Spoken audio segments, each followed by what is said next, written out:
लीजिए सुनिए जयशंकर प्रसाद की लिखी कहानी आंधी। वाचन समीर गोस्वामी का है। चंदा के तट पर बहुत से छतनारे वृक्षों की छाया है, किंतु मैं प्रायः मुचकुंद के नीचे ही जाकर टहलता बैठता और कभी कभी चांदनी में ऊँघने भी लगता। वही मेरा विश्राम था। वहां मेरी एक सहचरी भी थी, किंतु वो कुछ बोलती न थी। वो रहट्ठों की बनी हुई मूसदानी सी एक झोपड़ी थी, जिसके नीचे पहले सथिया मुसहरिन का मोटा सा काला लड़का पेट के बल पड़ा रहता था। दोनों कलाइयों पर सिर टेके हुए भगवान की अनंत करुणा को प्रणाम करते हुए उसका चित्र आंखों के सामने आ जाता। मैं सथिया को कभी कभी कुछ दे देता था, पर वो नहीं के बराबर।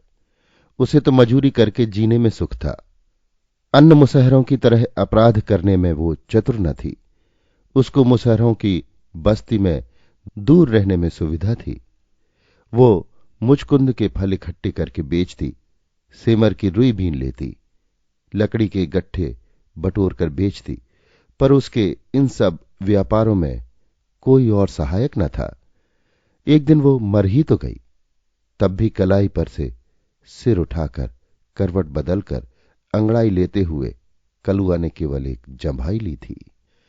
मैंने सोचा स्नेह माया ममता इन सबों की भी एक घरेलू पाठशाला है, जिसमें उत्पन्न होकर शिशु धीरे धीरे इनके अभिनय की शिक्षा पाता है।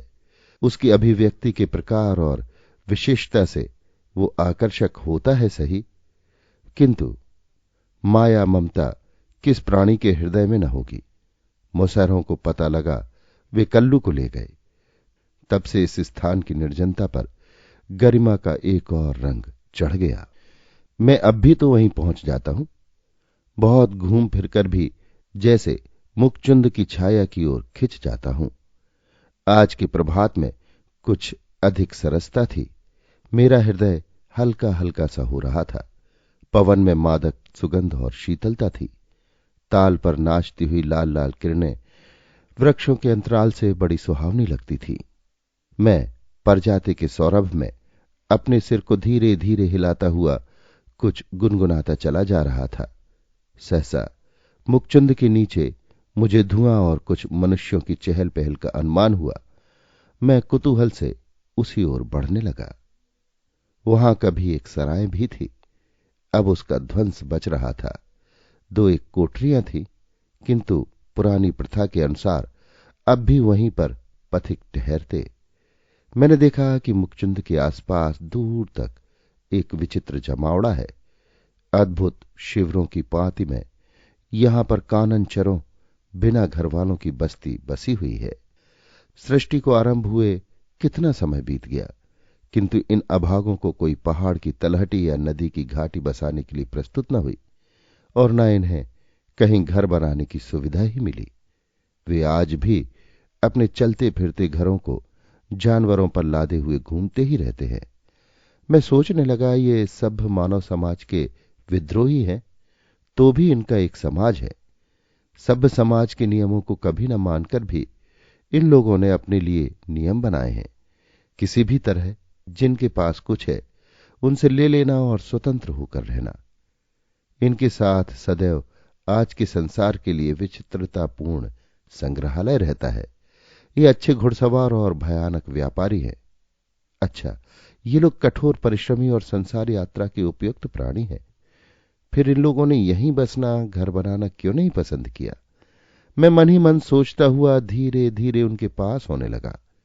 कुतूहल ही तो था। आज तक इन लोगों के संबंध में कितनी ही बातें सुनता आया था। जब निर्जन चंदा का ताल मेरे मनोविनोद की सामग्री हो सकता है, तब आज उसका बसा हुआ तट मुझे क्यों न आकर्षित करता। मैं धीरे धीरे मुखचुंद के पास पहुंच गया।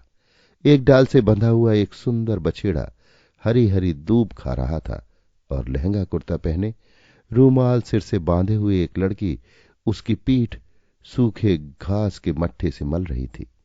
मैं रुककर देखने लगा। उसने पूछा, घोड़ा लोगे बाबू? नहीं कहते हुए मैं आगे बढ़ा कि एक तरुणी ने झोपड़े से सिर निकाल कर देखा। वो बाहर निकल आई। उसने कहा, आप पढ़ना जानते हैं? हां, जानता तो हूं। हिंदुओं की चिट्ठी आप पढ़ लेंगे? मैं उसके सुंदर मुख को कला की दृष्टि से देख रहा था। कला की दृष्टि, ठीक तो बौद्ध कला, गांधार कला, द्रवणों की कला इत्यादि नाम से भारतीय मूर्ति सौंदर्य के अनेक विभाग जो हैं, जिससे गढ़त का अनुमान होता है, मेरे एकांत जीवन को बिताने की सामग्री में इस तरह का जड़ सौंदर्य बोध भी एक स्थान रखता है। मेरा हृदय सजीव प्रेम से कभी आलुप्त नहीं हुआ था। मैं इस मूक सौंदर्य से ही कभी कभी अपना मनोविनोद कर लिया करता।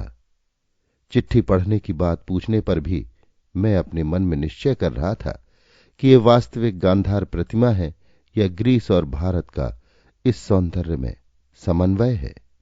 वो झुंझलाकर बोली, क्यों नहीं पढ़ सकोगे? चश्मा नहीं है, मैंने सहसा कह दिया। यद्यपि मैं चश्मा नहीं लगाता, तो भी स्त्रियों से बोलने में न जाने क्यों मेरे मन में हिचक होती है। मैं उनसे डरता भी था, क्योंकि सुना था कि वे किसी वस्तु को बेचने के लिए प्रायः इस तरह तंग करती हैं कि उनसे दाम पूछने वाले को लेकर ही छूटना पड़ता है। इसमें उनके पुरुष लोग भी सहायक हो जाते हैं। तब वो बेचारा ग्राहक और भी झंझट में फंस जाता। मेरी सौंदर्य की अनुभूति विलीन हो गई। मैं अपने दैनिक जीवन के अनुसार टहलने का उपक्रम करने लगा, परंतु वो सामने अचल प्रतिमा की तरह खड़ी हो गई। मैंने कहा, क्या है? चश्मा चाहिए? मैं ले आती हूं। ठहरो ठहरो, मुझे चश्मा न चाहिए, कहकर मैं सोच रहा था कि कहीं मुझे खरीदना न पड़े। उसने पूछा, तब तुम पढ़ सकोगे कैसे? मैंने देखा कि बिना पढ़े मुझे छुट्टी न मिलेगी। मैंने कहा, ले आओ, देखूं संभव है कि पढ़ सकूं। उसने अपनी जेब से एक बुरी तरह मुड़ा हुआ पत्र निकाला। मैं उसे लेकर मन ही मन पढ़ने लगा।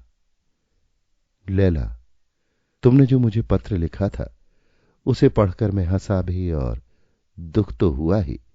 हंसा इसलिए कि तुमने दूसरे से अपने मन का ऐसा खुला हुआ हाल क्यों कह दिया। तुम कितनी भोली हो। क्या तुमको ऐसा पत्र दूसरे से लिखवाते हुए हिचक न हुई? तुम्हारा घूमने वाला परिवार ऐसी बातों को सहन करेगा? क्या इन प्रेम की बातों में तुम गंभीरता का तनिक भी अनुभव नहीं करती हो? और दुखी इसलिए हुआ कि तुम मुझसे प्रेम करती हो। ये कितनी भयानक बात है, मेरे लिए भी और तुम्हारे लिए भी। तुमने मुझे निमंत्रित किया है प्रेम के स्वतंत्र साम्राज्य में घूमने के लिए, किंतु तुम जानती हो, मुझे जीवन की ठोस झंझटों से छुट्टी नहीं। मेरे घर में मेरी स्त्री है, 3 बच्चे हैं। उन सबों के लिए मुझे खटना पड़ता है, काम करना पड़ता है। यदि वैसा ना भी होता तो भी क्या मैं तुम्हारे जीवन को अपने साथ घसीटने में समर्थ होता? तुम स्वतंत्र वन विहंगिनी और मैं एक हिंदू गृहस्थ। अनेक रुकावटें, 20 बंधन, ये सब असंभव है। तुम भूल जाओ, जो स्वप्न तुम देख रही हो उसमें केवल हम और तुम हैं, संसार का आभास नहीं। मैं संसार में एक दिन और जीर्ण सुख लेते हुए जीवन की विभिन्न अवस्थाओं का समन्वय करने का प्रयत्न कर रहा हूं। ना मालूम कब से मनुष्य इस भयानक सुख का अनुभव कर रहा है। मैं उन मनुष्यों में अपवाद नहीं हूं, क्योंकि ये सुख भी तुम्हारे स्वतंत्र सुख की संतति है। वो आरंभ है, ये परिणाम है। फिर भी घर बसाना पड़ेगा, फिर वही समस्याएं सामने आवेंगी। तब तुम्हारा ये स्वप्न भंग हो जाएगा, पृथ्वी ठोस और कंकरीली हो जाएगी, फूल हवा में बिखर जाएंगे, आकाश का विराट मुख समस्त आलोक को पी जाएगा, अंधकार केवल अंधकार में झुंझलाहट भरा पश्चाताप जीवन को अपने डंकों से शत विचत कर देगा। इसलिए लैला, भूल जाओ। तुम चारयारी बेचती हो, उससे सुना है चोर पकड़े जाते हैं, किंतु अपने मन का चोर पकड़ना कहीं अच्छा है। तुम्हारे भीतर जो तुमको चुरा रहा है उसे निकाल बाहर करो। मैंने तुमसे कहा था कि बहुत से पुराने सिक्के खरीदूंगा। तुम अब की बार पश्चिम जाओ तो खोज कर ले आना। मैं उन्हें अच्छे दामों पर ले लूंगा, किंतु तुमको खरीदना है, अपने को बेचना नहीं। इसलिए मुझसे प्रेम करने की भूल तुम न करो। हां, अब कभी इस तरह के पत्र न भेजना, क्योंकि वो सब व्यर्थ है। रामेश्वर। मैं एक सांस में पत्र पढ़ गया। तब तक लैला मेरा मुंह देख रही थी। मेरा पढ़ना कुछ ऐसा ही हुआ जैसे लोग अपने में बर्राते हैं। मैंने उसकी ओर देखते हुए वो कागज उसे लौटा दिया। उसने पूछा, इसका मतलब? मतलब वो फिर किसी समय बताऊंगा। अब मुझे जलपान करना है, मैं जाता हूं, कहकर मैं मुड़ा ही था कि उसने पूछा, आपका घर बाबू? मैंने चंदा किनारे अपने सफेद बंगले को दिखा दिया। लैला पत्र हाथ में लिए वहीं खड़ी रही। मैं अपने बंगले की ओर चला। मन में सोचता जा रहा था, रामेश्वर, वही तो रामेश्वर नाथ वर्मा, क्यूरियो मर्चेंट, उसी की लिखावट है। वो तो मेरा परिचित है। मित्र मान लेने में मन को एक तरह की अड़चन है। इसलिए मैं प्रायः अपने कहे जाने वाले मित्रों को भी जब अपने मन में संबोधित करता हूं तो परिचित ही कहकर, सो भी जब इतना माने बिना काम नहीं चलता।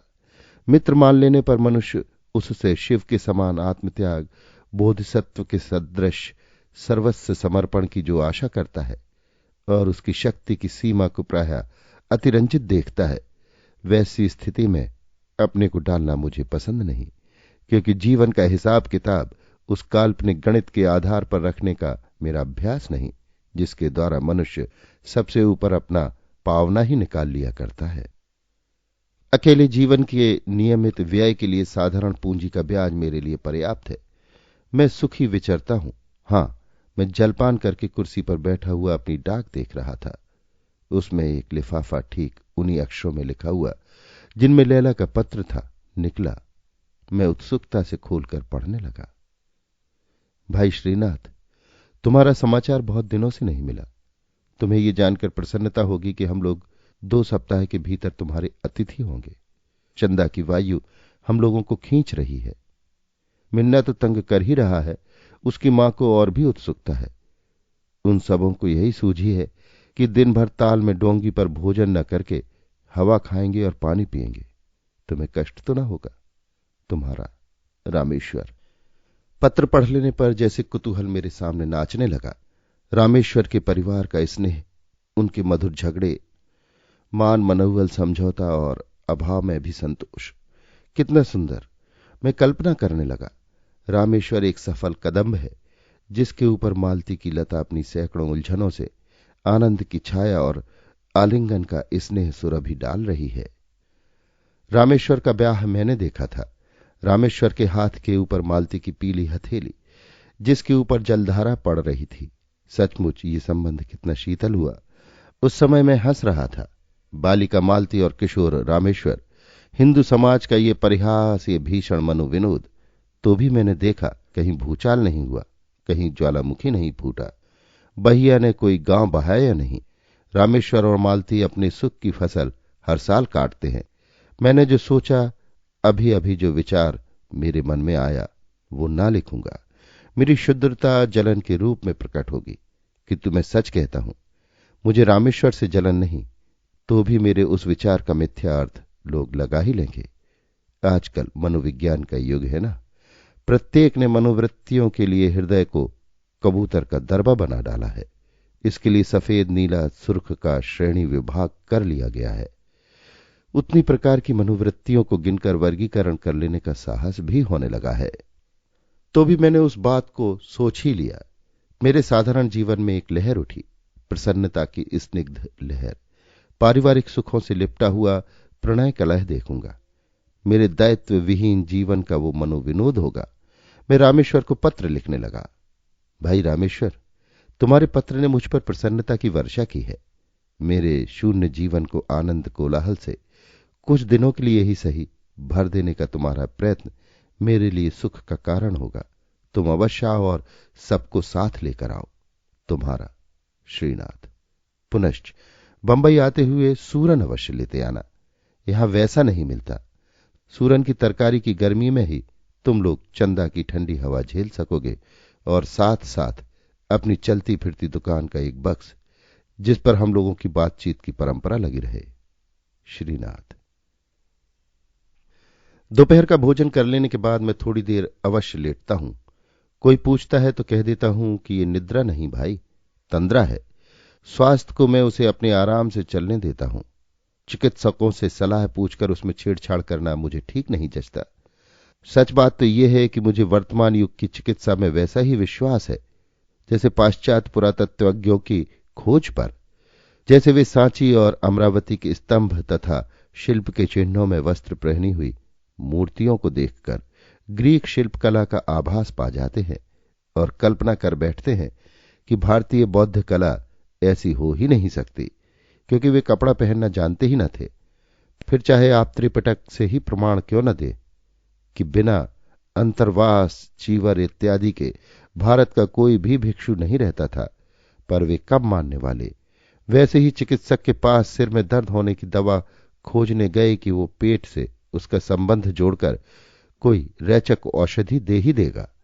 बेचारा कभी न सोचेगा कि कोई गंभीर विचार करते हुए जीवन की किसी कठिनाई से टकराते रहने से भी पीड़ा हो सकती है। तो भी मैं हल्की सी तंद्रा केवल तबीयत बनाने के लिए ले ही लेता हूं। शरद काल की उजली धूप ताल के नीचे जल में फैल रही थी। आंखों की चकाचौंधी लग रही थी। मैं कमरे में पड़ा अंगड़ाई ले रहा था। दुलारे ने आकर कहा, ईरानी नहीं नहीं नहीं, बलूची आए हैं। मैंने पूछा, कैसी ईरानी और बलूची? वही जो मूंगा फिरोजा चारियारी बेचते हैं, सिर में रूमाल बांधे हुए। मैं उठ खड़ा हुआ।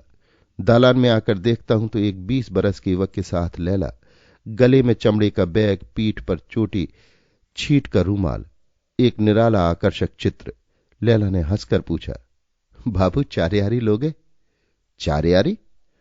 हां बाबू चारियारी। इसके रहने से इसके पास सोना अशर्फी रहेगा, थैली कभी खाली ना होगी, और बाबू इससे चोरी का माल बहुत जल्द पकड़ा जाता है। साथ ही युवक ने कहा, ले लो बाबू, असली चारियारी, सोना का चारियारी। एक बाबू के लिए लाया था, वो मिला नहीं। मैं अब तक उन दोनों की सुरमीली आंखों को देख रहा था। सुरमे का घेरा गोरे गोरे मुंह पर आंख की विस्तृत सत्ता का स्वतंत्र साक्षी था। पतली लंबी गर्दन पर खिलौने सा मुंह टपाटप बोल रहा था। मैंने कहा, मुझे तो चारियारी नहीं चाहिए। किंतु वहां सुनता कौन है। दोनों सीढ़ी पर बैठ गए और लैला अपना बैग खोल रही थी। कई पोटलियां निकली। सहसा लैला के मुंह का रंग उड़ गया। वो घबराकर कुछ अपनी भाषा में कहने लगी। युवक उठ खड़ा हुआ। मैं कुछ न समझ सका। वो चला गया। अब लैला ने मुस्कुराते हुए बैग में से वही पत्र निकाला। मैंने कहा, इसे तो मैं पढ़ चुका हूं। इसका मतलब? वो तुम्हारी चरियारी खरीदने फिर आवेगा, यही इसमें लिखा है। मैंने कहा, बस इतना ही? और भी कुछ है? क्या बाबू? और जो उसने लिखा है वो मैं नहीं कह सकता। क्यों बाबू, क्यों ना कह सकोगे? बोलो। लैला की वाणी में पुचकार, दुलार, झिड़की और आज्ञा थी। ये सब बात मैं नहीं। बीच में ही बात काटकर उसने कहा, नहीं क्यों? तुम जानते हो नहीं बोलोगे। उसने लिखा है, मैं तुमको प्यार करता हूं। लिखा है बाबू? लैला की आंखों में स्वर्ग हंसने लगा। वो फुर्ती से पत्र मोड़कर रखती हुई हंसने लगी। मैंने अपने मन में कहा, अब ये पूछेगी वो कब आवेगा, कहां मिलेगा। किंतु लैला ने ये सब कुछ नहीं पूछा।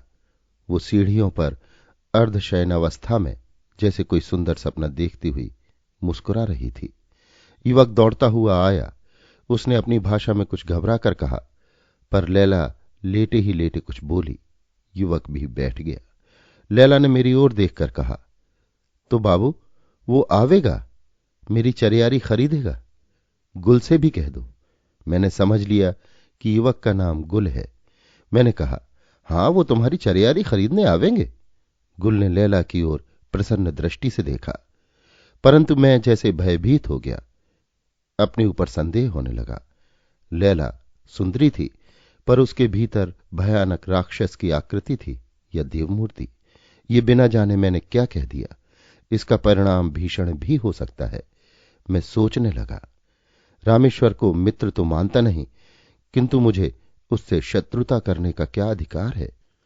चंदा के दक्षिणी तट पर ठीक मेरे बंगले के सामने एक पाठशाला थी। उसमें एक सिंघली सज्जन रहते थे। न जाने कहां कहां से उनको चंदा मिलता था। वे पास पड़ोस के लड़कों को बुलाकर पढ़ाने के लिए बिठाते थे। 2 मास्टरों को वेतन देते थे।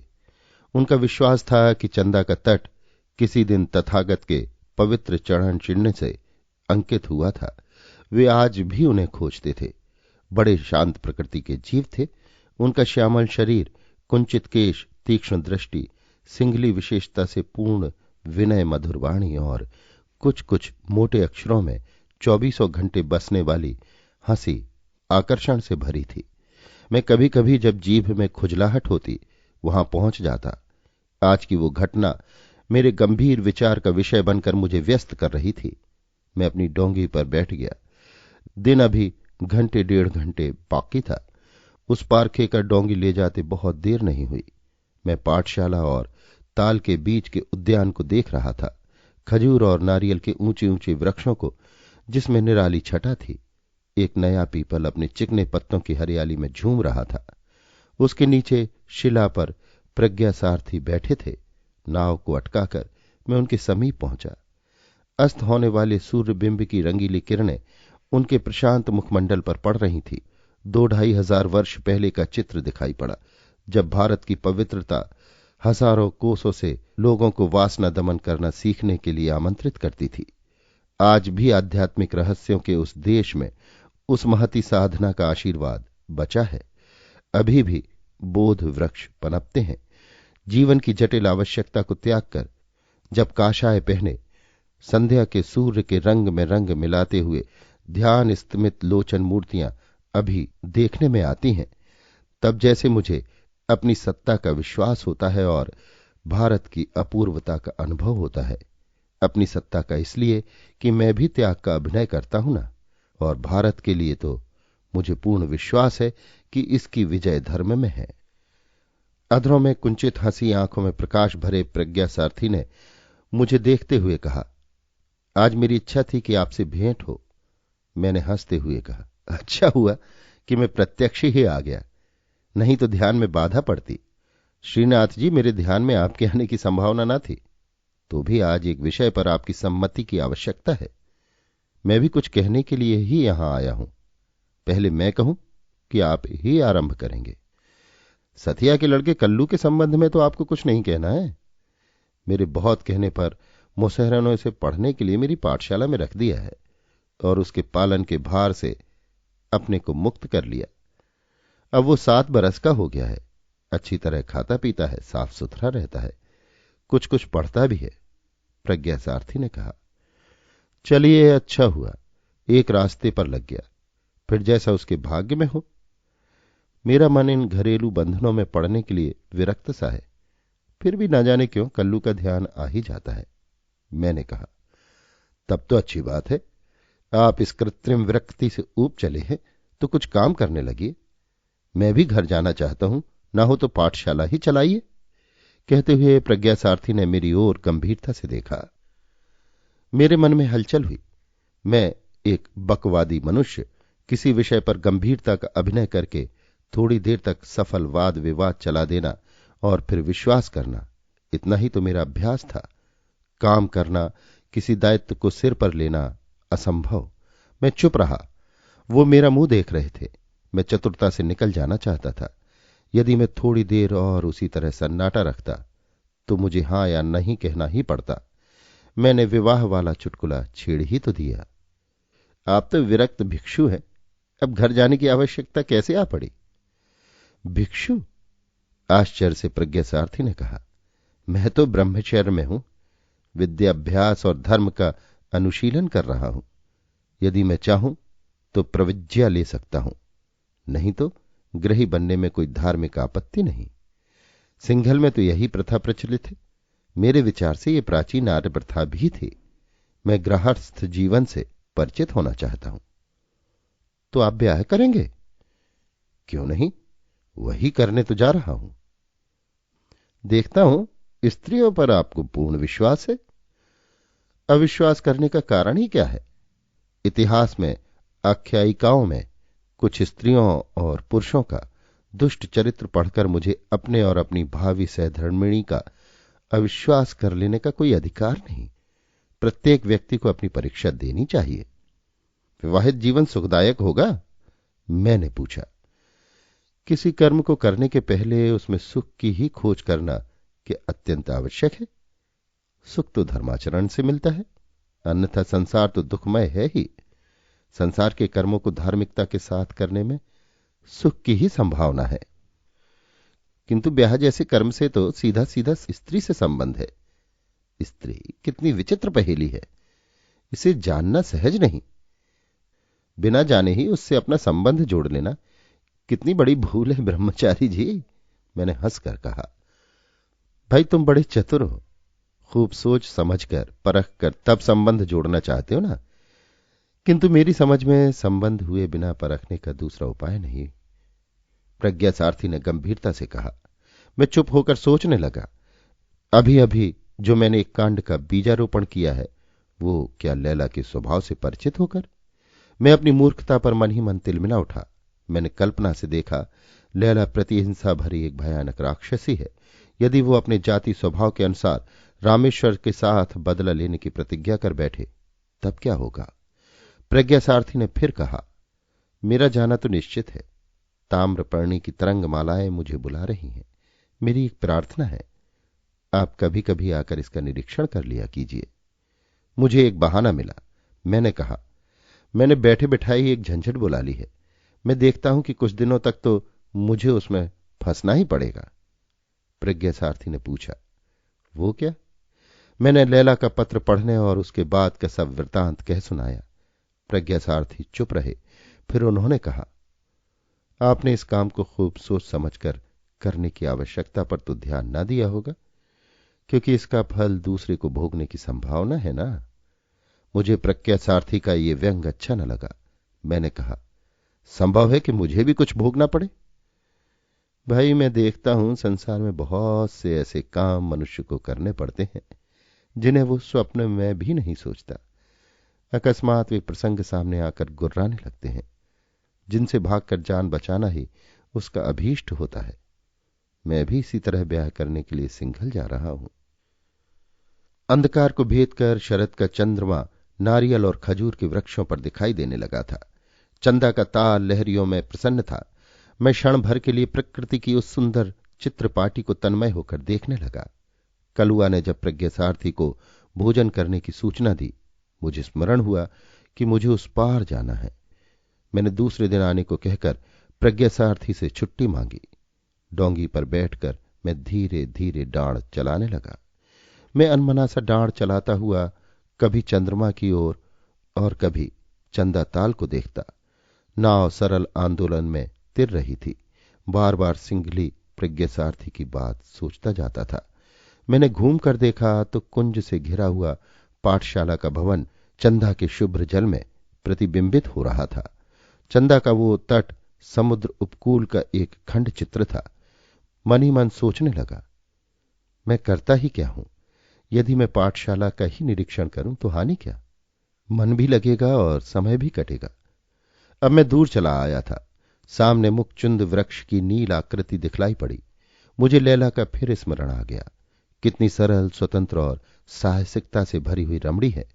सुरमीली आंखों में कितना नशा है और अपने मादक उपकरणों से भी रामेश्वर को अपनी ओर आकर्षित करने में वो असमर्थ है।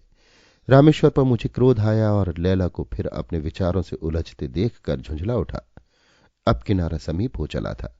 मैं मुखचुंद की ओर से नाव घुमाने को था कि मुझे उस प्रशांत जल में दो शिर तैरते हुए दिखाई पड़े।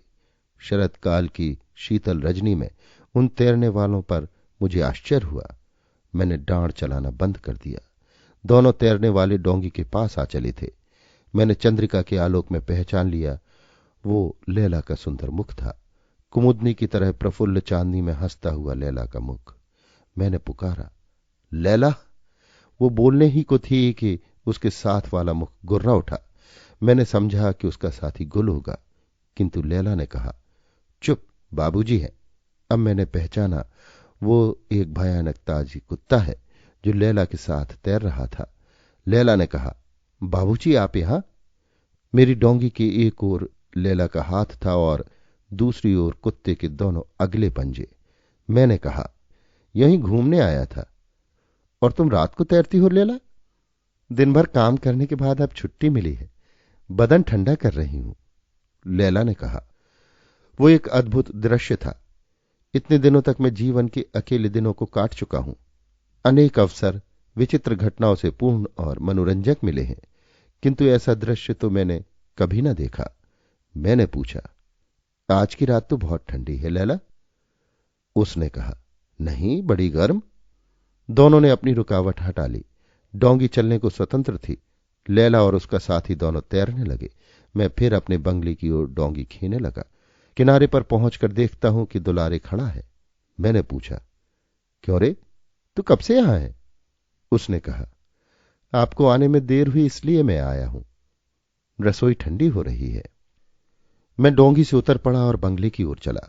मेरे मन में न जाने क्यों संदेह हो रहा था कि दुलारे जानबूझकर परखने आया था। लैला से बातचीत करते हुए उसने मुझे अवश्य देखा है, तो क्या वो मुझ पर संदेह करता है? मेरा मन दुलारे को संदेह करने का अवसर देकर जैसे कुछ प्रसन्न ही हुआ। बंगले पर पहुंचकर मैं भोजन करने बैठ गया। स्वभाव के अनुसार शरीर तो अपना नियमित सब करता ही रहा, किंतु सो जाने पर भी वही सपने देखता रहा। आज बहुत विलंब से सोकर उठा। आलस से कहीं घूमने फिरने की इच्छा न थी। मैंने अपनी कोठरी में ही आसन जमाया।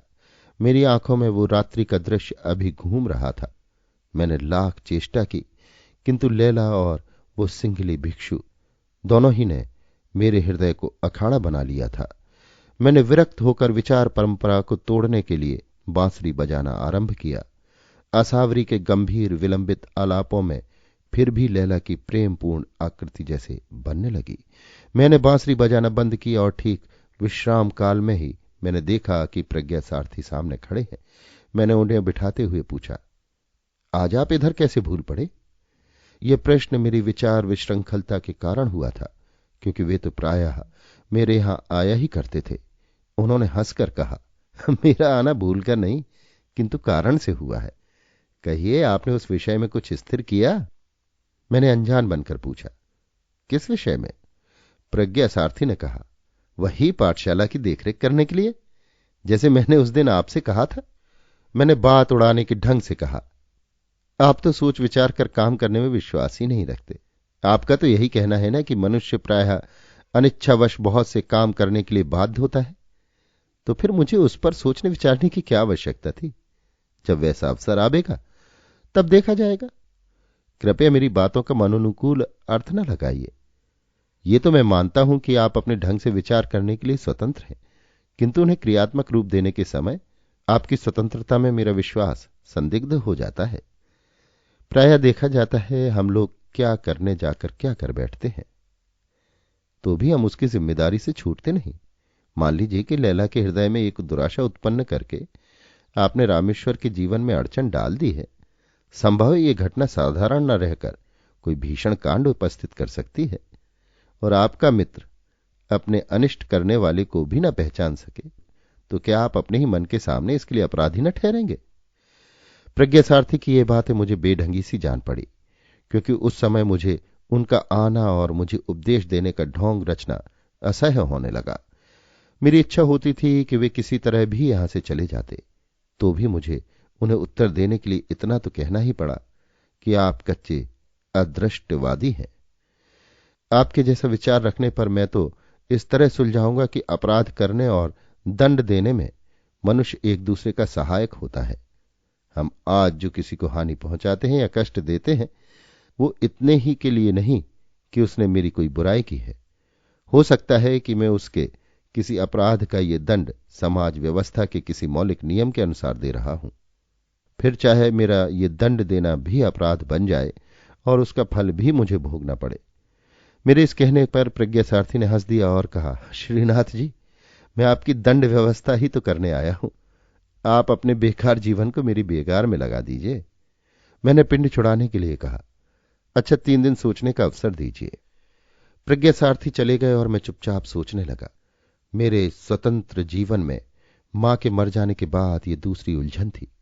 निश्चिंत जीवन की कल्पना का अनुभव मैंने इतने दिनों तक कर लिया था। मैंने देखा कि मेरे निराश जीवन में उल्लास का छींटा भी नहीं। ये ज्ञान मेरे हृदय को और भी स्पर्श करने लगा। मैं जितना ही विचारता था उतना ही मुझे निश्चिंतता और निराशा का अभेद दिखलाई पड़ता था। मेरे आलसी जीवन में सक्रियता की प्रतिध्वनि होने लगी, तो भी काम न करने का स्वभाव मेरे विचारों के बीच में जैसे व्यंग से मुस्कुरा देता था। 3 दिनों तक मैंने सोचा और विचार किया। अंत में प्रज्ञा सारथी की विजय हुई, क्योंकि मेरी दृष्टि में प्रज्ञा सारथी का काम नाम के लिए तो अवश्य था, किंतु करने में कुछ भी नहीं के बराबर। मैंने अपना हृदय दृढ़ किया और प्रज्ञा सारथी से जाकर कह दिया कि मैं पाठशाला का निरीक्षण करूंगा, किंतु मेरे मित्र आने वाले हैं और जब तक यहां रहेंगे तब तक तो मैं अपना बंगला न छोड़ूंगा, क्योंकि यहां उन लोगों के आने से आपको असुविधा होगी। फिर जब वे लोग चले जाएंगे तब मैं यहीं आकर रहने लगूंगा। मेरे सिंघली मित्र ने हंसकर कहा, अभी तो 1 महीने यहां मैं अवश्य रहूंगा। यदि आप अभी से यहां चले आवें तो बड़ा अच्छा हो, क्योंकि मेरे रहते यहां का सब प्रबंध आपकी समझ में आ जाएगा। रह गई मेरी असुविधा की बात, सो तो केवल आपकी कल्पना है। मैं आपके मित्रों को यहां देखकर प्रसन्न ही होऊंगा, जगह की कमी भी नहीं। मैं अच्छा कहकर उनसे छुट्टी लेने के लिए उठ खड़ा हुआ, किंतु प्रज्ञा सारथी ने मुझे फिर से बिठाते हुए कहा, देखिए श्रीनाथ जी, ये पाठशाला का भवन पूर्णतः आपके अधिकार में रहेगा। भिक्षुओं को रहने के लिए तो संघाराम का भाग अलग है ही, और उसमें जो कमरे अभी अधूरे हैं उन्हें शीघ्र ही पूरा कराकर तब मैं जाऊंगा। और अपने संघ से मैं इसकी पक्की लिखा पढ़ी कर रहा हूं कि आप पाठशाला के आजीवन अवैतनिक प्रधानाध्यक्ष रहेंगे और उसमें किसी को हस्तक्षेप करने का अधिकार न होगा। मैं उस युवक बौद्ध मिशनरी की युक्तिपूर्ण व्यवहारिकता देखकर मन ही मन चकित हो रहा था। एक क्षण भर के लिए उस सिंघली की व्यवहार कुशल बुद्धि से मैं भीतर ही भीतर ऊब उठा। मेरी इच्छा हुई कि मैं स्पष्ट अस्वीकार कर दूं, किंतु न जाने क्यों मैं वैसा ना कर सका। मैंने कहा, तो आपको मुझ में इतना विश्वास है कि मैं आजीवन आपकी पाठशाला चलाता रहूंगा? प्रज्ञा सारथी ने कहा, शक्ति की परीक्षा दूसरों ही पर होती है। यदि मुझे आपकी शक्ति का अनुभव हो तो कुछ आश्चर्य की बात नहीं, और आप तो जानते ही हैं कि धार्मिक मनुष्य विश्वासी होता है।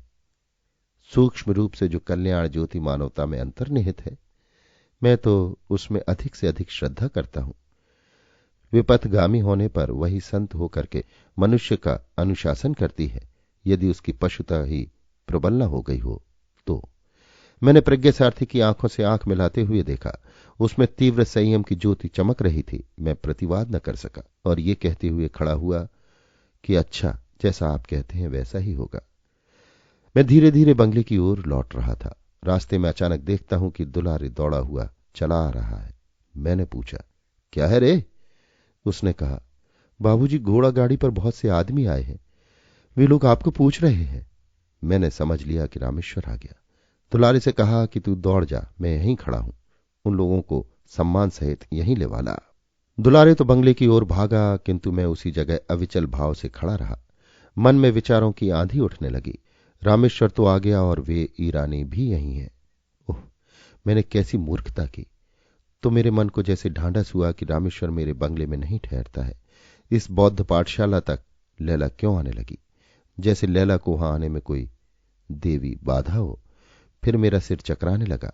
मैंने कल्पना की आंखों से देखा कि लैला अबाध गति से चलने वाली एक निर्झरणी है। पश्चिम की सर्राटे से भरी हुई वायु तरंग माला है। उसको रोकने की किसमें सामर्थ है? और फिर अकेले रामेश्वर ही तो नहीं, उसकी स्त्री भी उसके साथ है। अपनी मूर्खतापूर्ण करनी से मेरा ही दम घुटने लगा। मैं खड़ा खड़ा झील की ओर देख रहा था। उसमें छोटी छोटी लहरियां उठ रही थीं, जिनमें सूर्य की किरणें प्रतिबिंबित होकर आंखों को चौंधिया देती थी। मैंने आंखें बंद कर ली। अब मैं कुछ नहीं सोचता था। गाड़ी की घरघराहट ने मुझे सजग कर दिया। मैंने देखा कि रामेश्वर गाड़ी का पल्ला खोलकर वहीं सड़क में उतर रहा है। मैं उसे गले मिल शीघ्रता से कहने लगा, गाड़ी पर बैठ जाओ, मैं भी चलता हूं, यहीं पास ही चलना है। उसने गाड़ीवान से चलने के लिए कहा। हम दोनों साथ साथ पैदल ही चले। पाठशाला के समीप प्रज्ञा सारथी अपनी रहस्यपूर्ण मुस्कुराहट के साथ आगवानी करने के लिए खड़े थे। 2 दिन में हम लोग अच्छी तरह रहने लगे।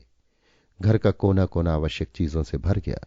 प्रज्ञा सारथी इसमें बराबर हम लोगों के साथ ही हो रहे थे। और सबसे अधिक आश्चर्य मुझे मालती को देखकर हुआ। वो मानो इस जीवन की संपूर्ण गृहस्थी यहां सजा कर रहेगी। मालती एक स्वस्थ युवती थी, किंतु दूर से देखने में अपनी छोटी सी आकृति के कारण वो बालिका सी लगती थी। उसकी तीनों संतानें बड़ी सुंदर थीं। मिन्ना 6 बरस का, रज्जन 4 का और कमलो 2 की थी। कमलो सचमुच एक गुड़िया थी। कल्लू का उससे इतना घना परिचय हो गया कि दोनों को एक दूसरे बिना चैन नहीं। मैं सोचता था कि प्राणी क्या स्नेहमय ही उत्पन्न होता है। अज्ञात प्रदेशों से आकर वो संसार में जन्म लेता है, फिर अपने लिए स्नेहमय संबंध बना लेता है। किंतु मैं सदैव इन बुरी बातों से भागता ही रहा। इसे मैं अपना सौभाग्य कहूं या दुर्भाग्य। इन्हीं कई दिनों में रामेश्वर के प्रति मेरे हृदय में इतना स्नेह उमड़ा कि मैं उसे एक क्षण छोड़ने के लिए प्रस्तुत न था। अब हम लोग साथ बैठकर भोजन करते, साथ ही टहलने निकलते। बातों का तो अंत ही न था। कल्लू तीनों को बहलाए रहता, दुलारे खाने पीने का प्रबंध कर लेता। रामेश्वर से मेरी बातें होती और मालती चुपचाप सुना करती। कभी कभी बीच में कोई अच्छी सी मीठी बात बोल भी देती। और प्रज्ञा सारथी को तो मानो एक पाठशाला ही मिल गई थी। वे गृहस्थ जीवन का चुपचाप अच्छा सा अध्ययन कर रहे थे। एक दिन मैं बाजार से अकेला लौट रहा था। बंगले के पास में पहुंचा ही था कि लैला मुझे दिखाई पड़ी। वो अपने घोड़े पर सवार थी। मैं क्षण भर तक विचारता रहा कि क्या करूं। तब तक घोड़े से उतरकर वो मेरे पास चली आई। मैं खड़ा हो गया था। उसने पूछा, बाबूजी आप कहीं चले गए थे? हां। अब इस बंगले में आप नहीं रहते? मैं तुमसे एक बात कहना चाहता हूं लैला, मैंने घबराकर उससे कहा। क्या बाबूजी? वो चिट्ठी है मेरे ही पास। क्यों? मैंने उसमें कुछ झूठ कहा था। झूठ? लैला की आंखों से बिजली निकलने लगी। हां लैला, उसमें रामेश्वर ने लिखा था कि मैं तुमको नहीं चाहता, मुझे बाल बच्चे हैं। तुम झूठे दगाबाज, कहती हुई लैला अपनी छुरी की ओर देखती हुई दांत पीसने लगी। मैंने कहा, लैला तुम मेरा कस, तुम मेरे दिल से दिल लगी करते थे। कितने रंज की बात है। वो कुछ ना कह सकी, वहीं बैठकर रोने लगी। मैंने देखा कि बड़ी आफत है। कोई मुझे इस तरह यहां देखेगा तो क्या कहेगा। मैं तुरंत वहां से चल देना चाहता था, किंतु लैला ने आंसू भरी आंखों से मेरी ओर देखते हुए कहा, तुमने मेरे लिए दुनिया में एक बड़ी अच्छी बात सुनाई थी, वो मेरी हंसी थी। इसे जानकर आज मुझे इतना गुस्सा आता है कि मैं तुमको मार डालूं या आप ही मर जाऊं। लैला दांत पीस रही थी। मैं कांप उठा, अपने प्राणों के भय से नहीं किंतु लैला के साथ अदृष्ट के खिलवाड़ पर और अपनी मूर्खता पर। मैंने प्रार्थना के ढंग से कहा, लैला मैंने तुम्हारे मन को ठेस लगा दी है, इसका मुझे बड़ा दुख है। अब तुम उसको भूल जाओ। तुम भूल सकते हो, मैं नहीं। मैं खून करूंगी। उसकी आंखों से ज्वाला निकल रही थी। किसका लैला? मेरा? ओ नहीं, तुम्हारा नहीं। तुमने एक दिन मुझे सबसे बड़ा आराम दिया है। वो झूठा तुमने अच्छा नहीं किया था, तो भी मैं तुम्हें अपना दोस्त समझती हूं। तब किसका खून करोगी? उसने गहरी सांस लेकर कहा, अपना या किसी। फिर चुप हो गई। मैंने कहा, तुम ऐसा ना करोगी लैला। मेरा और कुछ कहने का साहस नहीं होता था। उसी ने फिर पूछा, वो जो तेज हवा चलती है, जिसमें बिजली चमकती है, बर्फ गिरती है, जो बड़े बड़े पेड़ों को तोड़ डालती है, हम लोगों के घरों को उड़ा ले जाती है। आंधी, मैंने बीच ही में कहा। हां, वही मेरे यहां चल रही है, कहकर लैला ने अपनी छाती पर हाथ रख दिया। लैला, मैंने अधीर होकर कहा, मैं उसको एक बार देखना चाहती हूं। उसने भी व्याकुलता से मेरी ओर देखते हुए कहा, मैं उसे दिखा दूंगा, पर तुम उसकी कोई बुराई तो न करोगी। मैंने कहा, हुश, कहकर लैला ने अपनी काली आंखें उठाकर मेरी ओर देखा। मैंने कहा, अच्छा लैला, मैं दिखा दूंगा। कल मुझसे यही मिलना, कहती हुई वो घोड़े पर सवार हो गई। उदास लैला के बोझ से वो घोड़ा भी धीरे धीरे चलने लगा और लैला झुकी हुई सी उस पर मानो किसी तरह बैठी थी। मैं वहीं थोड़ी देर तक खड़ा रहा और फिर धीरे धीरे अनिच्छापूर्वक पाठशाला की ओर लौटा। प्रज्ञा सारथी पीपल के नीचे शिलाखंड पर बैठे थे। मिन्ना उनके पास खड़ा उनका मुंह देख रहा था। प्रज्ञा सारथी की रहस्यपूर्ण हंसी आज अधिक उदार थी। मैंने देखा कि वो उदासीन विदेशी अपनी समस्या हल कर चुका है। बच्चों की चहल पहल ने उसके जीवन में वांछित परिवर्तन ला दिया है और मैं कह चुका था, इसलिए दूसरे दिन लैला से भेंट करने पहुंचा। देखता हूं कि वो पहले ही से वहां बैठी है। निराशा से उदास उसका मुंह आज पीला हो रहा था। उसने हंसने की चेष्टा नहीं की और न मैंने ही। उसने पूछा, तो कब, कहाँ चलना होगा? मैं तो सूरत में उससे मिली थी, वहीं उसने मेरी चिट्ठी का जवाब दिया था। अब कहाँ चलना होगा? मैं भौचक सा हो गया। लैला को विश्वास था कि सूरत, बंबई, काश्मीर, वो चाहे कहीं भी हो, मैं उसे लिवाकर चलूंगा ही और रामेश्वर से भेंट करा दूंगा। संभवतः उसने मेरे परिहास का दंड निर्धारित कर लिया था। मैं सोचने लगा क्या करूं। लैला ने फिर कहा, मैं उसकी बुराई न करूंगी, तुम डरो मत। मैंने कहा, वो यहीं आ गया है, उसके बाल बच्चे सब साथ हैं लैला, तुम चलोगी? वो एक बार सिर से पैर तक कांप उठी और मैं घबरा गया। मेरे मन में नई आशंका हुई, आज मैं क्या दूसरी भूल करने जा रहा हूं। उसने संभल कर कहा, हां चलूंगी बाबू। मैंने गहरी दृष्टि से उसके मुंह की ओर देखा तो अंधड़ नहीं, किंतु एक शीतल मलय का व्याकुल झोंका उसकी घुंघराली लटों के साथ खेल रहा था। मैंने कहा, अच्छा मेरे पीछे पीछे चलो, आओ। मैं चला और वो मेरे पीछे थी। जब पाठशाला के पास पहुंचा तो मुझे हारमोनियम का स्वर और मधुर आलाप सुनाई पड़ा। मैं ठिठक कर सुनने लगा, रमणी कंठ की मधुर ध्वनि। मैंने देखा कि लैला की भी आंखें उस संगीत के नशे में मतवाली हो चली हैं। उधर देखता हूं तो कमलों को गोद में लिए प्रज्ञा सारथी भी झूम रहे हैं। अपने कमरे में मालती छोटे से सफरी बाजे पर पीलू गा रही है और अच्छी तरह गा रही है। रामेश्वर लेटा हुआ उसके मुंह की ओर देख रहा है।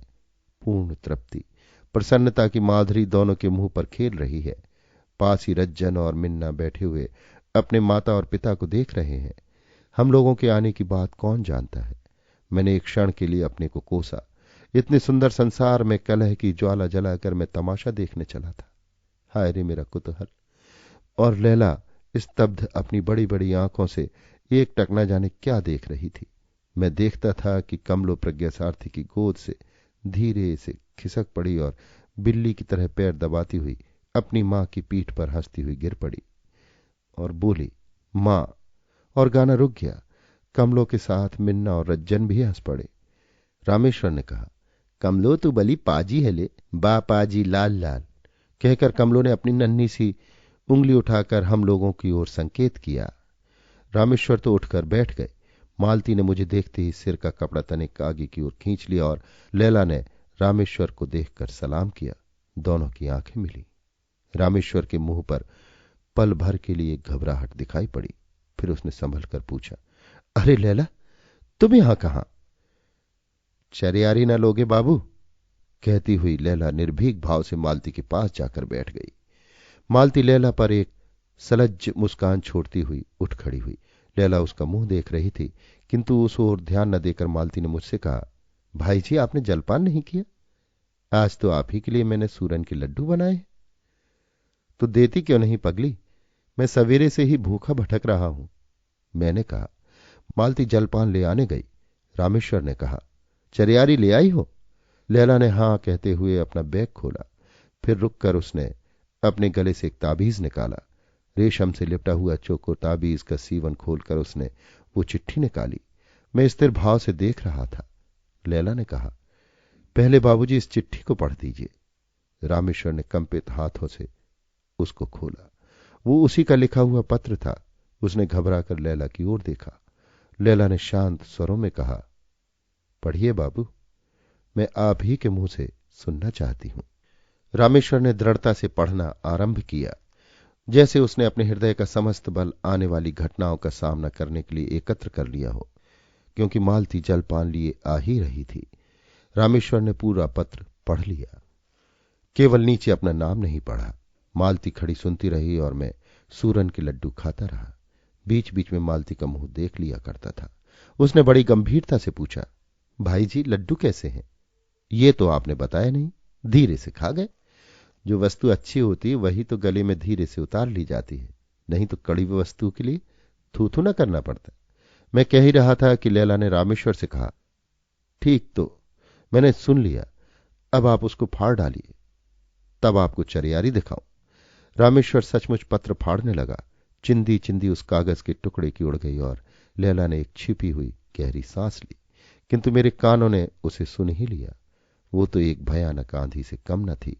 लैला ने सचमुच एक सोने की चरियारी निकाली, उसके साथ एक सुंदर मूंगे की माला। रामेश्वर ने चरियारी लेकर देखा। उसने मालती से 50 के नोट के लिए कहा। मालती अपने पति के व्यवसाय को जानती थी, उसने तुरंत नोट दे दिए। रामेश्वर ने जब नोट लैला की ओर बढ़ाए तब कमलो सामने आकर खड़ी हो गई। बा लाल, रामेश्वर ने पूछा, क्या है रे कमलो? पुतली सी सुंदर बालिका ने रामेश्वर के गालों को अपने छोटे से हाथों से पकड़कर कहा, लाल लाल लाल। लैला ने नोट ले लिए थे। पूछा, बाबूजी मूंगे की माला न लीजिएगा? नहीं। लैला ने माला उठाकर कमलो को पहना दी। रामेश्वर नहीं नहीं ही कर रहा था, किंतु उसने सुना नहीं। कमलो ने अपनी मां को देखकर कहा, मां लाल। वो हंस पड़ी और कुछ नोट रामेश्वर को देते हुए बोली, तो ले ना लो, इसका भी दाम दे दो। लैला ने तीव्र दृष्टि से मालती को देखा। मैं तो सहम गया था। मालती हंस पड़ी। उसने कहा, क्या दाम ना लोगे? लैला कमलो का मुंह चूमती हुई उठ खड़ी हुई। मालती अवाक, रामेश्वर स्तब्ध, किंतु मैं प्रकृतिस्थ था। लैला चली गई।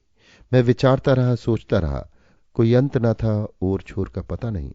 लैला, प्रज्ञा सारथी, रामेश्वर और मालती सभी मेरे सामने बिजली के पुतलों से चक्कर काट रहे थे। संध्या हो चली थी, किंतु मैं पीपल के नीचे से न उठ सका। प्रज्ञा सारथी अपना ध्यान समाप्त करके उठे। उन्होंने मुझे पुकारा, श्रीनाथ जी। मैंने हंसने की चेष्टा करते हुए कहा, कहिए। आज तो आप भी समाधिस्थ रहे। तब भी इसी पृथ्वी पर था जहां लालसा क्रंदन करती है, दुखानुभूति हंसती है और नियति अपने मिट्टी के पुतलों के साथ अपना क्रूर मनोविरोध करती है। किंतु आप तो बहुत ऊंचे किसी स्वर्गीय भावना में। ठहरिए श्रीनाथ जी। सुख और दुख, आकाश और पृथ्वी, स्वर्ग और नरक के बीच में है वो सत्य जिसे मनुष्य प्राप्त कर सकता है। मुझे क्षमा कीजिए, अंतरिक्ष में उड़ने की मुझमें शक्ति नहीं, मैंने परिहास पूर्वक कहा। साधारण मन की स्थिति को छोड़कर जब मनुष्य कुछ दूसरी बात सोचने के लिए प्रयास करता है, तब क्या वो उड़ने का प्रयास नहीं? हम लोग कहने के लिए द्विपद हैं, किंतु देखिए तो जीवन में हम लोग कितनी बार उचकते हैं, उड़ान भरते हैं। वही तो उन्नति की चेष्टा, जीवन के लिए संग्राम और भी क्या क्या नाम से प्रशंसित नहीं होती। तो मैं भी इसकी निंदा नहीं करता, उठने की चेष्टा करनी चाहिए, किंतु आप यही न कहेंगे कि समझ बूझ कर एक बार उचकना चाहिए, किंतु उस एक बार को, उस अचूक अवसर को जानना सहज नहीं। इसीलिए तो मनुष्य को, जो सबसे बुद्धिमान प्राणी है, बार बार धोखा खाना पड़ता है। उन्नति को उसने विभिन्न रूप में अपनी आवश्यकताओं के साथ इतना मिलाया है कि उसे सिद्धांत बना लेना पड़ा है कि उन्नति का द्वंद्व पतन ही। संयम का वज्र गंभीर नाद प्रकृति से नहीं सुनते हो? शारीरिक कर्म तो गौण है, मुख्य संयम तो मानसिक है। श्रीनाथ जी, आज लैला का वो मन का संयम क्या किसी महानदी की प्रखर धारा के अचल बांध से कम था? मैं तो देखकर अवाक था। आपकी उस समय विचित्र परिस्थिति रही, फिर भी कैसे सब निर्विघ्न समाप्त हो गया, उसे सोचकर तो मैं अब भी चकित हो जाता हूं। क्या वो इस भयानक प्रतिरोध के धक्के को संभाल लेगी? लैला के वक्षस्थल में कितना भीषण अंधर चल रहा होगा, इसका अनुभव हम लोग नहीं कर सकते। मैं अब भी इससे भयभीत हो रहा हूं। प्रज्ञा सारथी चुप रहकर धीरे धीरे कहने लगे, मैं तो कल जाऊंगा। यदि तुम्हारी सम्मति हो तो रामेश्वर को भी साथ चलने के लिए कहूं। बंबई तक हम लोगों का साथ रहेगा और मालती इस भयावनी छाया से शीघ्र ही दूर हट जाएगी। फिर तो सब कुशल ही है। मेरे त्रस्त मन को शरण मिली। मैंने कहा, प्रज्ञा सारथी, अच्छी बात है। प्रज्ञा सारथी उठ गए। मैं वहीं बैठा रहा और भी बैठा रहता। यदि मिन्ना और रज्जन की किलकारी और रामेश्वर की डांट डपट, मालती की कलछी की खटखट का कोलाहल जोर न पकड़ लेता और कल्लू सामने आकर न खड़ा हो जाता। प्रज्ञा सारथी, रामेश्वर और मालती को गए 1 सप्ताह से ऊपर हो गया। अभी तक उस वास्तविक संसार का कोलाहल सुदूर से आती हुई मधुर संगीत की प्रतिध्वनि के समान मेरे कानों में गूंज रहा था। मैं अभी तक उस मादकता को उतार न सका था। जीवन में पहले किसी निश्चिंतता का विराग नहीं, ना तो वो बेपरवाही रही। मैं सोचने लगा कि अब मैं क्या करूं, कुछ करने की इच्छा क्यों। मन के कोने से चुटकी लेते कौन पूछ बैठा, किए बिना तो रहा नहीं जाता। करो भी, पाठशाला से क्या मन ऊब चला? उतने से संतोष नहीं होता। और क्या चाहिए? यही तो समझ नहीं सका। नहीं तो ये प्रश्न ही क्यों करता कि अब मैं क्या करूं? मैंने झुंझला कर कहा। मेरी बातों का उत्तर लेने देने वाला मुस्कुराकर हट गया। मैं चिंता के अंधकार में डूब गया। वो मेरी ही गहराई थी जिसकी मुझे था न थी। मैं प्रकृतिस्थ हुआ कब? जब एक उदास और ज्वालामयी तीव्र दृष्टि मेरी आंखों में घुसने लगी। अपने उस अंधकार में मैंने एक ज्योति देखी। मैं स्वीकार करूंगा कि वो लैला थी।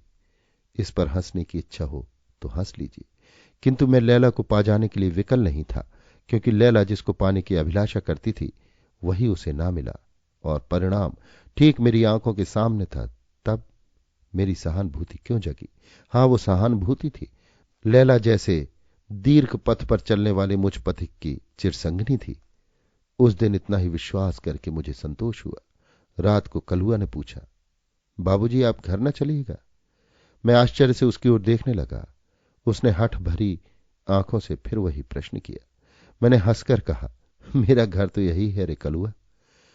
नहीं बाबूजी, जहां मिन्ना गए हैं, जहां रज्जन और जहां कमलो गई है, वहीं तो घर है। जहां बहूजी गई हैं, जहां बाबा जी। हठात प्रज्ञा सारथी का मुझे स्मरण हो आया। मुझे क्रोध में रहना पड़ा। कलुआ, मुझे और कहीं घरवर नहीं है। फिर मन ही मन कहा, इस बात को वो बौद्ध समझता था। सबको घर है, बाबा जी को, बहू जी को, मिन्ना को, सबको, आपको नहीं है, उसने ठुनकते हुए कहा। किंतु मैं अपने ऊपर झुंझला रहा था। मैंने कहा, बकवास न कर, जा सो रहे। आजकल तू पढ़ता नहीं? कलुआ सिर झुकाए व्यथा भरे वक्ष स्थल को दबाए अपने बिछौनों पर जा पड़ा, और मैं उस निस्तब्ध रात्रि में जागता रहा। खिड़की में से झील का आंदोलित जल दिखाई पड़ रहा था, और मैं आश्चर्य से अपना ही बनाया हुआ चित्र उसमें देख रहा था। चंदा के प्रशांत जल में एक छोटी सी नाव है, जिस पर मालती, रामेश्वर बैठे थे और मैं डांड चला रहा था। प्रज्ञा सारथी तीर पर खड़े बच्चों को बहला रहे थे। हम लोग उजली चांदनी में नाव खेते चले जा रहे थे। सहसा चित्र में एक और मूर्ति का प्रादुर्भाव हुआ। वो थी लैला। मेरी आंखें तिलमिला गई। मैं जागता था, सोता था। सवेरा हो गया था। नींद से भरी आंखें नहीं खुलती थी, तो भी बाहर की कोलाहल ने मुझे जगा दिया। देखता हूं तो ईरानियों का एक झुंड बाहर खड़ा है। मैंने पूछा, क्या है? गुल ने कहा, यहां का पीर कहां है? पीर? मैंने आश्चर्य से पूछा। हां, वही जो पीला पीला कपड़ा पहनता था। मैं समझ गया वे लोग प्रज्ञा सारथी को खोजते थे। मैंने कहा, वो तो यहां नहीं है, अपने घर गए। काम क्या है? एक लड़की को हवा लगी है, यहीं कोई आसेब है, पीर को दिखलाना चाहती हूं, एक अधेड़ स्त्री ने बड़ी व्याकुलता से कहा। मैंने पूछा, भाई मैं तो ये सब कुछ नहीं जानता, वो लड़की कहां है? पड़ाव पर बाबूजी, आप चलकर देख लीजिए। आगे वो कुछ न बोल सकी, किंतु गुल ने कहा, बाबू तुम जानते हो, वही लैला? आगे मैं न सुन सका। अपनी अंतर्ध्वनि से मैं व्याकुल हो गया। यही तो होता है, किसी के उजड़ने से ही दूसरा बसता है। यदि यही विधि विधान है तो बसने का नाम उजड़ना ही है। यदि रामेश्वर मालती और अपने बाल बच्चों की चिंता छोड़कर लैला को ही देखता तभी, किंतु वैसा हो कैसे सकता है? मैंने कल्पना की आंखों से देखा। लैला का विरमण सुंदर मुख, निराशा की झुलस से दयनीय मुख। उन ईरानियों से फिर बात न करके मैं भीतर चला गया और तकिए में अपना मुंह छिपा लिया। पीछे सुना कलुआ डांट बताता हुआ कह रहा है, जाओ जाओ, यहां बाबा जी नहीं रहते। मैं लड़कों को पढ़ाने लगा। कितना आश्चर्यजनक भयानक परिवर्तन मुझ में हो गया। उसे देखकर मैं ही विस्मित होता था। कलुआ इन्हीं कई महीनों में मेरा एकांत साथी बन गया। मैंने उसे बार बार समझाया, किंतु वो बीच बीच में मुझसे घर चलने के लिए कह बैठता ही था। मैं हताश हो गया। अब वो जब घर चलने की बात कहता तो मैं सिर हिलाकर कह देता, अच्छा अभी चलूंगा। दिन इसी तरह बीतने लगे। बसंत के आगमन से प्रकृति सहर उठी। वनस्पतियों की रोमावली पुलकित थी। मैं पीपल के नीचे उदास बैठा हुआ ईषत शीतल पवन से अपने शरीर में फुरहरी का अनुभव कर रहा था। आकाश की आलोकमाला चंदा की वीचियों में डुबकियां लगा रही थी। निस्तब्ध रात्रि का आगमन बड़ा गंभीर था।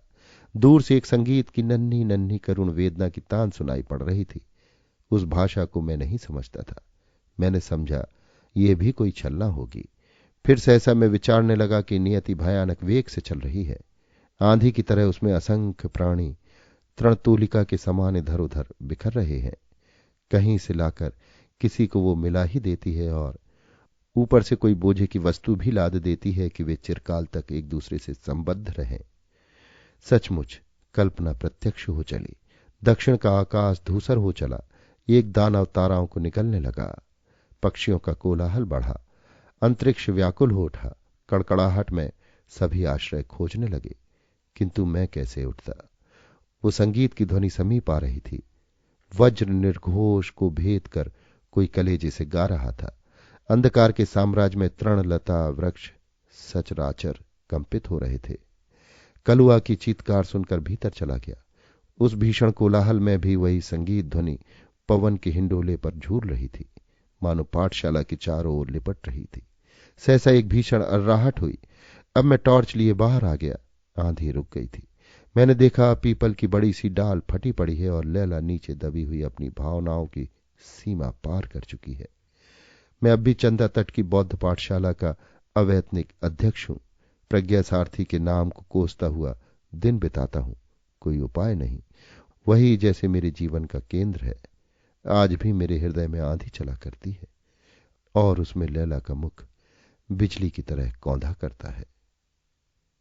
अभी आप सुन रहे थे जयशंकर प्रसाद की लिखी कहानी आंधी। वाचन समीर गोस्वामी का था।